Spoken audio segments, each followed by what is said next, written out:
Caríssimos irmãos e irmãs, nós estamos celebrando o 17º domingo do tempo comum. O evangelho da liturgia de hoje nos traz o relato da multiplicação dos pães, segundo a versão de São João Evangelista.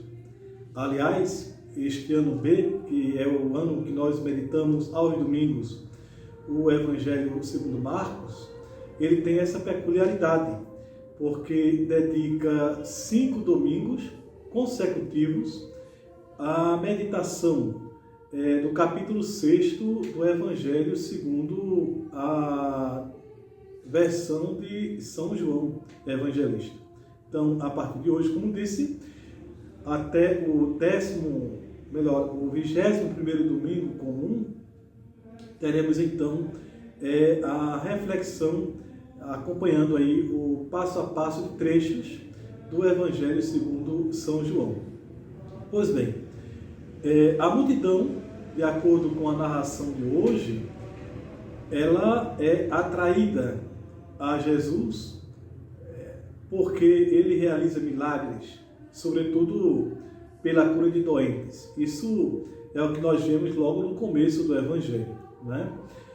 Agora, porém, Jesus está em uma circunstância em que ele vai realizar um milagre ainda maior quando comparado com aqueles que ele já realizara em meio às pessoas. É interessante notar como São João, em sua narração, ele vai preparando, né, aquele que é o leitor do seu evangelho, advertindo esse leitor daquilo que era a caminhada, não é a finalidade para a qual Jesus estava aqui neste mundo. Ou seja, ele vai mostrando-nos que tudo quanto Jesus realiza se direciona exatamente para a Páscoa. Ou seja, São João vai nos advertir, né, a respeito exatamente disso. Estava próxima a Páscoa. E aí, logicamente, que nesse contexto, nós temos então, daquilo que nos é apresentado no Evangelho, bastante assim, recordações ligadas à própria libertação da escravidão do Egito, né? Como o êxodo, a marcha no deserto, onde Deus tinha aí, nesse lugar, alimentado com o maná o seu povo, né? O povo que estava em sua caminhada deserto afora, rumo à terra prometida. Mas vejam que nesse evangelho, São João, ele primeiro quer experimentar os discípulos, né? Apresenta-nos, portanto, esse Jesus que quer, à medida que ele vai preparando o espírito, a alma desses discípulos, apresentar então com essas características, né? Pedindo a um deles, Nosso Senhor, no caso Filipe, que possa então providenciar alimento, né? Para aquelas pessoas.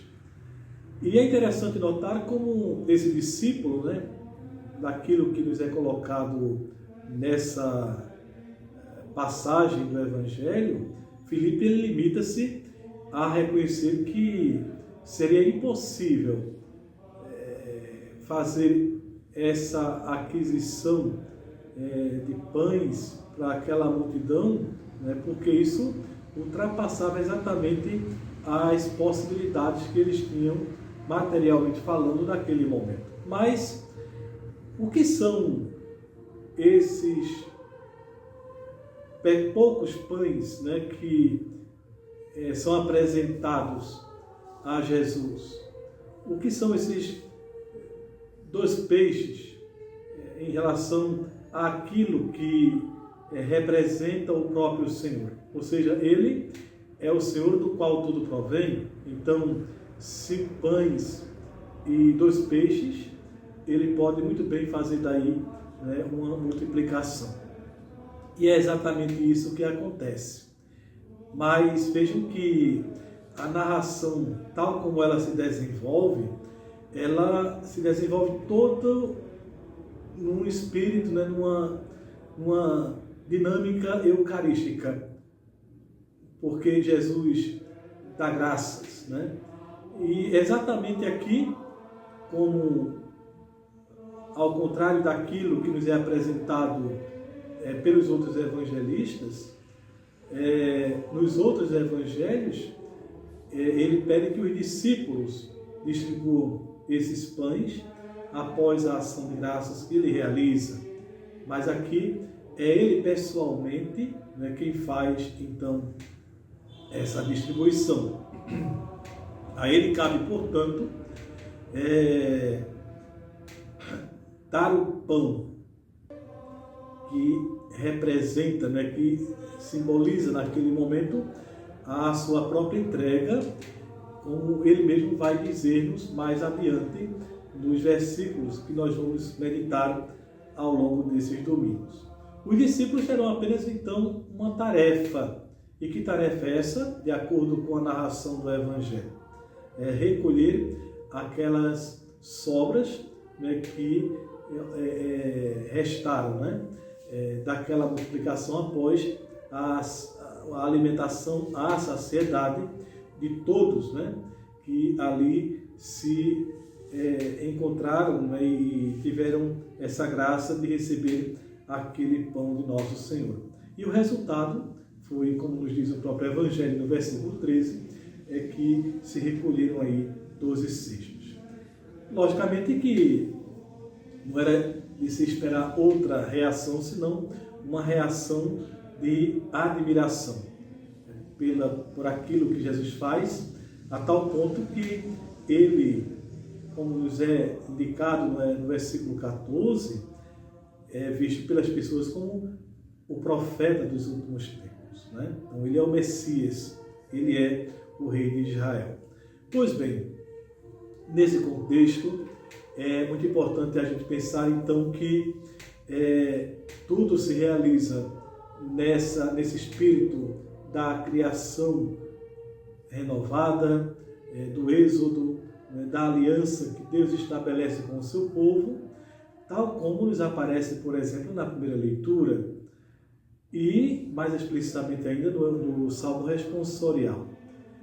E é importante, então, que nós vejamos aqui essa característica fundamental, que esse gesto de Jesus, né, tomando os pães, né, apresentando-os em ação de graças, ele está diretamente aí ligado com aquilo que é a sua própria Páscoa, né? Ou seja, essa sua entrega, a sua morte, a sua ressurreição, antecipadas aí na última ceia, no sinal da ceia, né?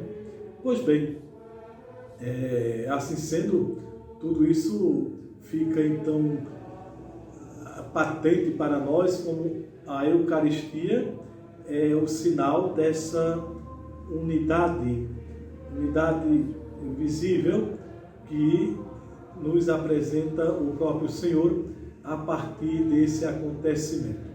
E, consequentemente, também, essa multiplicação dos pães como sinal da Eucaristia acaba por se tornar um gesto profético de Nosso Senhor, alertando-nos a respeito daquelas multidões famintas, né? Aí falo materialmente, onde deve haver um esforço também dos cristãos no sentido de socorrer aqueles que mais precisam em suas necessidades.